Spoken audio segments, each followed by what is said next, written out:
कहानी की शुरुआत फ्रैंक मॉरिस नाम के एक खूंखार अपराधी से होती है, जिसे अल्काट्राज नाम की एक हाई सिक्योरिटी जेल में भेजा जा रहा था। अल्काट्राज जेल समुद्र के बीच एक आइलैंड पर बनी हुई थी, जहां से आज तक कोई कैदी भाग नहीं पाया था। लेकिन फ्रैंक तो जेल से भागने के लिए ही मशहूर था। वो आज तक कई सारी जेलों से भाग चुका था, लेकिन अल्काट्राज से भागने के बारे में आज तक किसी ने सोचा तक नहीं था। करने की बात तो दूर है। जेल में पहुंचते ही सबसे पहले फ्रैंक की अच्छे से तलाशी ली गई, जिसके बाद उसे उसके सेल में भेज दिया गया, जहां अब उसे अपनी बाकी की जिंदगी काटनी थी। अगले दिन नाश्ते के वक्त फ्रैंक की मुलाकात लिटमस नाम के एक बूढ़े कैदी से हुई, जिसने एक चूहे को अपना पालतू जानवर बना रखा था। लिटमस के साथ अपनी बातचीत के दौरान फ्रैंक की नजर वुल्फ नाम के एक और कैदी पर पड़ी, जो शरेआम उसे छेड़ रहा था। पर फ्रैंक ने उसे नजरअंदाज करते हुए लिटमस के साथ अपनी बातचीत जारी रखी, जिसके थोड़ी देर बाद उसे वार्डन के कमरे में एक ब्रीफिंग के लिए बुलाया गया, जहां वार्डन ने उसे धमकाते हुए कहा कि यहाँ से भागने की कोशिश ना करे, क्योंकि उसके जैसे न जाने कितने आए कितने गए पर कोई भाग नहीं पाया। पर वार्डन के इस भाषण के दौरान ही फ्रैंक ने उसके कमरे से एक नेल कटर चुरा लिया, जो वैसे तो बहुत छोटी चीज थी, पर वो जानता था कि अल्काट्राज जैसी जेल में एक छोटी सी चीज भी बहुत काम आ सकती है। और इसीलिए फ्रैंक ने अपने सेल में वापस आते ही उस नेल कटर को बाइबल के अंदर छुपा दिया। थोड़ी देर बाद एक ग्रुप शावर के दौरान वुल्फ एक बार फिर फ्रैंक के पास आया और उसने दोबारा से उसे छेड़ना शुरू कर दिया। पर इस बार फ्रैंक उसे नजरअंदाज करने के मूड में नहीं था और उसने वुल्फ को पकड़कर पीटना शुरू कर दिया। और उसके इस बर्ताव ने जेल के अंदर उसकी एक रेपुटेशन बना दी, जिसके बाद कोई भी उससे फालतू पंगे नहीं लेता था। धीरे धीरे जेल की लाइब्रेरी फ्रैंक का दूसरा घर बन गई, जहां उसकी मुलाकात जेल के लाइब्रेरियन इंग्लिश से हुई। इंग्लिश को भी अल्काट्राज में उम्र कैद की सजा सुनाई गई थी, जिसके चलते अब इंग्लिश बाहर निकलने की कोई भी इच्छा छोड़कर किताबों में ही अपना मन लगा बैठा था। असल में इंग्लिश और फ्रैंक दोनों को ही हिस्ट्री के ऊपर लिखी हुई किताबें बहुत पसंद थी, जिसके चलते उन दोनों में काफी अच्छी दोस्ती हो गई। इसी दौरान फ्रैंक की मुलाकात डॉक नाम के एक कैदी से हुई, जो एक कमाल का कलाकार भी था और वो अपना ज्यादातर समय पेंटिंग करने में लगा था। डॉक का मानना था कि अल्काट्राज जैसी खतरनाक जेल में कोई भी आदमी पागल हो सकता है, पर उसकी पेंटिंग करने की आदत ने ही अब तक उसके दिमाग को ठीक रखा था। उसी शाम फ्रैंक को एक गार्ड ने कारपेंटर की नौकरी के बारे में बताया, जिसमें हर घंटे के 15 सेंट्स की तनख्वाह भी मिलने वाली थी। पर फ्रैंक के लिए जल्द ही मुसीबतें बढ़ने वाली थी और एक दिन जब सभी कैदी अपने अपने सेल्स से बाहर थे, उस दौरान वुल्फ एक बार फिर से लौट कर आया। लेकिन इस बार उसके पास एक हथियार भी था, जिससे वो फ्रैंक के ऊपर हमला करना चाहता था। लेकिन ऐन वक्त पर डॉक ने फ्रैंक को चौकन्ना कर दिया, जिसके बाद फ्रैंक ने अपनी जैकेट की मदद से उस हमले को रोक दिया। अब वुल्फ और फ्रैंक के बीच लड़ाई छिड़ गई और जब गार्ड्स ने उन्हें रोकने की कोशिश की तो वुल्फ ने एक गार्ड पर भी हमला कर दिया, जिसके बाद उन दोनों को ही डी ब्लॉक की सॉलिटरी कन्फाइनमेंट में भेज दिया गया। सॉलिटरी कन्फाइनमेंट में कैदी को अकेले रखा जाता था। ये एक पिंजरा था जहां कोई भी कैदी नहीं जाना चाहता था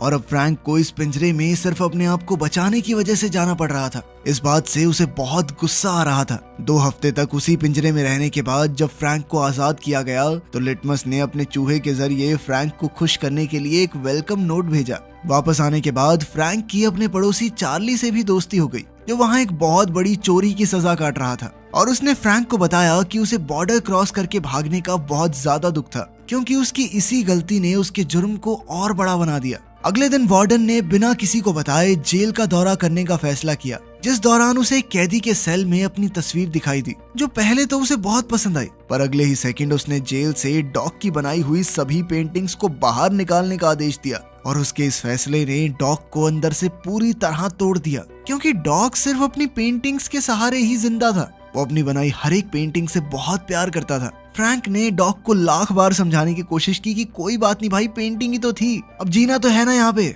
लेकिन डॉक इस सदमे से बाहर नहीं आ पा रहा था और एक दिन शिफ्ट के दौरान डॉक की 3 उंगलियां कट गई, जो कि उसकी वार्डन के खिलाफ एक तरह की बगावत थी। ऐसा होते ही गार्ड्स ने तुरंत ही डॉक्टर्स को बुलाने के लिए मैसेज भेजा और वहीं दूसरी तरफ फ्रैंक चुपचाप खड़ा होकर सिर्फ डॉक को देख रहा था। उसी रात जब फ्रैंक अपने सेल में बैठा हुआ था तो उसकी नजर वेंट से निकल रहे एक कॉकरोच पर पड़ी, जिसे देखकर फ्रैंक को एहसास हुआ कि शायद ये वेंट बाहर निकलने वाले किसी दरवाजे का रास्ता हो। तभी इंग्लिश ने उसे बताया कि असल में वार्डन ने डॉक की सभी पेंटिंग्स इसलिए बाहर निकलवाई थी क्योंकि उसे अपनी तस्वीर पसंद नहीं आई। अगली बार खाना खाते वक्त फ्रैंक की मुलाकात जॉन और क्लेरेंस नाम के 2 भाइयों से हुई, जिन्होंने उसे एक पिछली जेल की मुलाकात से पहचान लिया था और अब अपनी बातचीत के दौरान वो लोग अल्काट्राज के बारे में बात कर रहे थे कि कैसे इस जेल से भागना नामुमकिन था, क्योंकि जेल चारों तरफ से पानी से जो घिरी हुई है और अब उनके मुताबिक उन्हें अपनी पूरी जिंदगी यहीं बितानी पड़ेगी। पर उनकी इस बातचीत ने फ्रैंक के दिमाग में एक नए आइडिया का बीज बो दिया और अब फ्रैंक इतिहास बनाना चाहता था। वो इस जेल से भागने वाला पहला इंसान बनना चाहता था। उसी रात फ्रैंक ने वार्डन के कमरे से चुराए हुए नेल कटर की मदद से अपने कमरे की ग्रिल के आसपास मौजूद सीमेंट को खुरेदना शुरू कर दिया और जैसे ही उसे गार्ड्स के पैरों की आवाज आती तो वो उस नेल कटर को बाइबल में छुपाकर उसे पढ़ने का नाटक करने लग जाता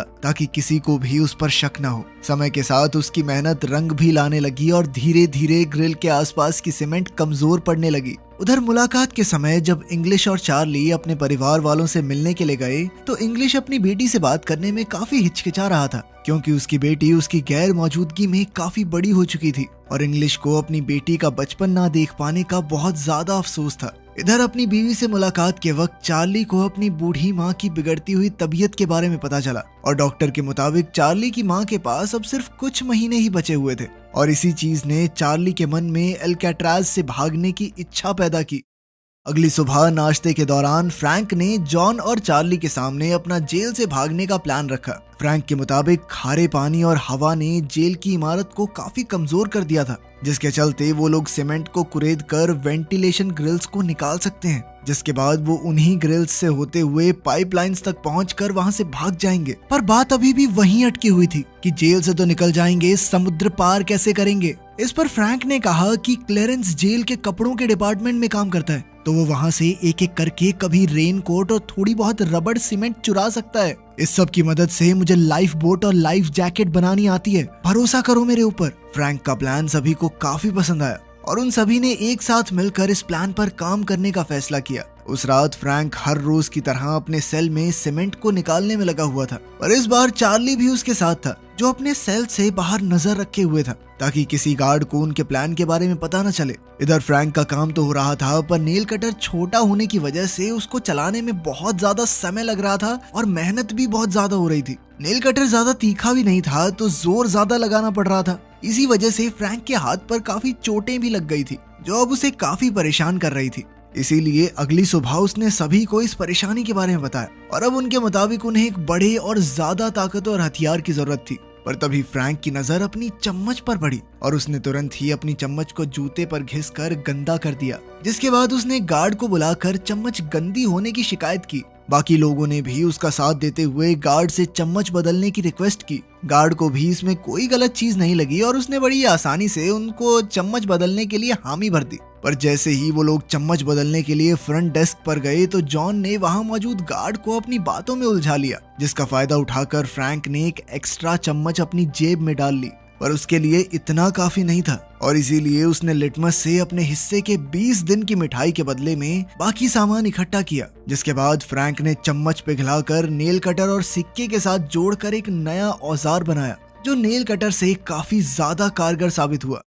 उसी रात जब फ्रैंक तेजी से सीमेंट को कुरेदने में लगा हुआ था, तभी एक गार्ड वहां आया, जिस पर चार्ली की नजर नहीं पड़ी। पर खुशकिस्मती से ऐन वक्त पर इंग्लिश ने बीच में आकर उस गार्ड का ध्यान भटका दिया, जिससे चार्ली को जेल बार्स पर जोर से मुक्का मारकर फ्रैंक को चौकन्ना करने का मौका मिल गया। इशारा मिलते ही फ्रैंक ने तुरंत ही सारा सामान छुपा दिया। वो लोग इस बार तो बच गए, पर अब फ्रैंक समझ चुका था कि वो चार्ली पर पूरी तरह भरोसा नहीं कर सकता। अगले कुछ दिनों में फ्रैंक समझ गया था कि उन ग्रिल्स के अंदर पेंच भी कसे गए हैं, जिन्हें खोलने के लिए उन्हें एक नया औजार चाहिए था। इस दौरान जब भी फ्रैंक को बाहर जाने का मौका मिलता तो वो ग्रिल से निकली हुई सीमेंट को चुपचाप बाहर गिरा देता। कारपेंटर शॉप पर काम करते हुए फ्रैंक ने चोरी छिपे एक छोटा सा औजार तैयार किया, पर उसे दुकान से बाहर निकालने के लिए फ्रैंक को उसे मेटल डिटेक्टर से बचाकर निकालना था और इसके लिए उसने एक लोहे का सड़ा हुआ टुकड़ा अपने हाथ में रख लिया। और जब मेटल डिटेक्टर का अलार्म बजा तो फ्रैंक ने गार्ड के हाथ में वही सड़ा हुआ टुकड़ा पकड़ा दिया,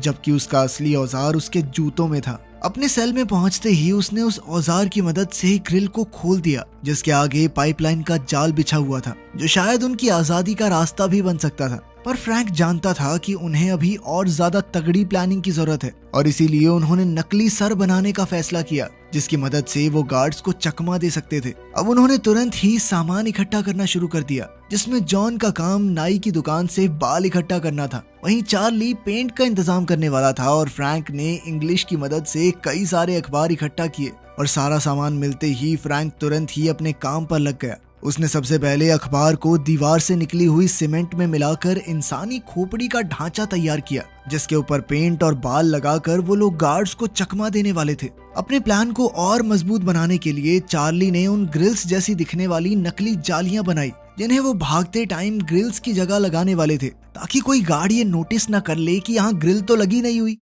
एक रात फ्रैंक ने अकेले ही ऊपर जाने का फैसला किया, जिसके लिए उसने उस नकली खोपड़ी और नकली ग्रिल का इस्तेमाल किया। पर पाइपलाइन से ऊपर पहुंचने के बाद फ्रैंक को एक लोहे का दरवाजा दिखाई दिया, जिस तक वो अकेला नहीं पहुंच सकता था। और ठीक उसी वक्त एक गार्ड सभी सेल्स का राउंड मार रहा था। और जब वो फ्रैंक के सेल के पास पहुंचा तो उसे शक तो हुआ, पर इसके बावजूद भी वो लोग किसी तरह से बच गए। लेकिन अब उन्हें समझ आ गया था कि उनके प्लान में कुछ बदलाव की जरूरत है। अगली सुबह फ्रैंक और चार्ली ने पिछली रात हुए हादसे के बारे में बात की, और तब तक जॉन और क्लेरेंस ने भी अपनी अपनी नकली खोपड़ी बना ली थी, जिसके बाद सभी ने इसी प्लान के साथ आगे बढ़ने का फैसला किया। उसी रात जॉन और चार्ली एक बार फिर से उसी लोहे के दरवाजे के पास गए और एक दूसरे की मदद से वो लोग दरवाजे तक पहुंच गए, जिसे पकड़ते ही उन्हें एहसास हुआ कि वो लोग इस दरवाजे को काट सकते थे, और इसके लिए उन्हें काफी एडवांस टूल्स की जरूरत थी। अगले दिन म्यूजिक क्लास के दौरान चार्ली की नजर एक पुराने पंखे पर पड़ी, जिसे देखते ही उसे लगा कि वो लोग इसका इस्तेमाल एक औजार की तरह कर सकते हैं,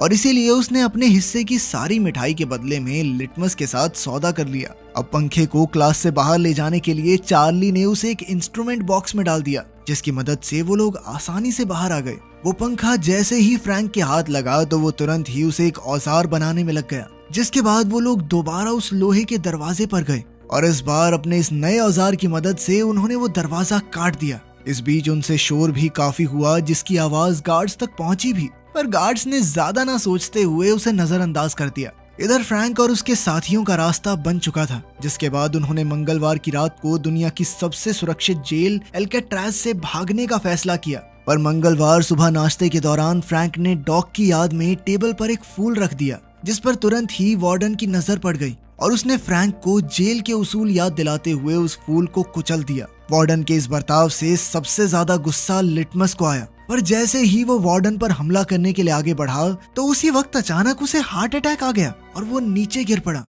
थोड़ी देर बाद वार्डन ने अचानक फ्रैंक के सेल की तलाशी ली, पर उसे वहाँ कुछ भी नहीं मिला, जिसके चलते वो काफी नाराज था, और उसने इसी नाराजगी में चार्ली और फ्रैंक का सेल बदलने का आदेश दे दिया। उधर वुल्फ भी सॉलिटरी कन्फाइनमेंट से आजाद हो चुका था, और अब वो दोबारा फ्रैंक पर हमला करने के लिए पूरी तरह से तैयार था। पर जैसे ही वो हमला करने के लिए आगे बढ़ा तो इंग्लिश ने उसे बीच में पकड़ लिया। उस रात फ्रैंक, जॉन, चार्ली और क्लेरेंस ने पाइप में मिलने का फैसला किया, लेकिन फिर ऐन वक्त पर चार्ली काफी ज्यादा घबरा गया और उसने प्लान में शामिल ना होने का फैसला किया। लेकिन बाकी तीनों बिल्कुल अपने प्लान के मुताबिक आगे बढ़ रहे थे, और इधर चार्ली की आंखों के सामने से उसकी आजादी का सपना दूर होता जा रहा था। उधर उस दरवाजे को पार करते हुए फ्रैंक और बाकी लोग छत तक पहुंच गए थे, जहां उन्हें सर्च लाइट्स से बचना था। उधर चार्ली ने भी आखिरकार जेल से भागने का मन बना लिया, जिसके बाद वो पूरी रफ्तार से पाइपलाइन से होता हुआ उस लोहे के दरवाजे तक पहुंचा। पर अब वो अकेला उस दरवाजे को पार नहीं कर सकता था, जिसका मतलब था उसने अपनी आजादी का मौका अपने डर की वजह से गवा दिया।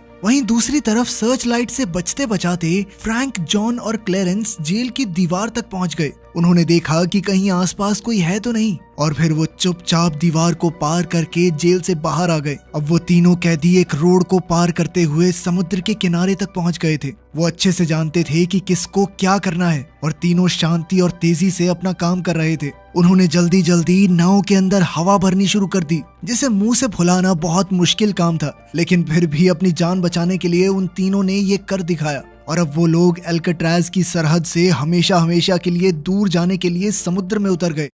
अगली सुबह जब गार्ड्स राउंड पर आए तो शुरुआत में तो उन्हें सब कुछ बिल्कुल नॉर्मल लगा, और फिर उन्होंने देखा कि फ्रैंक अब तक सो रहा था। उन्होंने जैसे ही फ्रैंक के मुंह से चद्दर हटाई तो उनके पैरों तले जमीन खिसक गई, क्योंकि आज उनके साथ कुछ ऐसा हुआ था जिसकी उन्होंने कभी कल्पना तक नहीं की थी। पूरी जेल में ये बात फैल गई कि कुछ कैदी भाग निकले हैं, फ्रैंक ने अपने सर की जगह पर नकली खोपड़ी जो रखी हुई थी। गार्ड्स ने तुरंत ही अलार्म बजा दिया और जल्द ही ये भी पता चला कि 2 और कैदी भी भाग चुके हैं। जल्द ही उन तीनों की खोज शुरू हो गई। उन्हें ढूंढने में नाव के साथ साथ हेलीकॉप्टर तक का इस्तेमाल किया जा रहा था, लेकिन इसके बावजूद भी फ्रैंक, जॉन और क्लेरेंस का कोई सुराग नहीं मिला। और अब कुछ पुलिस वालों को लग रहा था कि शायद वो तीनों समुद्र में डूबकर मर गए होंगे, पर अंदर ही अंदर वार्डन जानता था कि वो बच निकले हैं और दुनिया की सबसे सुरक्षित कही जाने वाली जेल एल्केट्राज को भी तोड़कर भागने में कोई कामयाब हो चुका है। पर वार्डन के सामने जेल की इज्जत बचाने की जिम्मेदारी भी थी, जिसके चलते उसने दुनिया के सामने उन तीनों को मरा हुआ घोषित कर दिया। लेकिन सच बात तो ये थी कि वार्डन की इस बात पर किसी को भरोसा नहीं था। ये एक सच्ची कहानी है जिसके बाद फ्रैंक जेल तोड़ने वाले जीनियस के नाम से पूरी दुनिया में मशहूर हो गया। 1 साल तक गुप्त तरीके से सर्च ऑपरेशन भी चलाया गया, लेकिन कभी कोई बॉडीज नहीं मिली, जिसका मतलब ये था कि वो बचकर भागने में कामयाब हो गए थे। वीडियो पसंद आई तो लाइक कर देना, चैनल को सब्सक्राइब कर लेना। मिलते हैं अगली वीडियो में।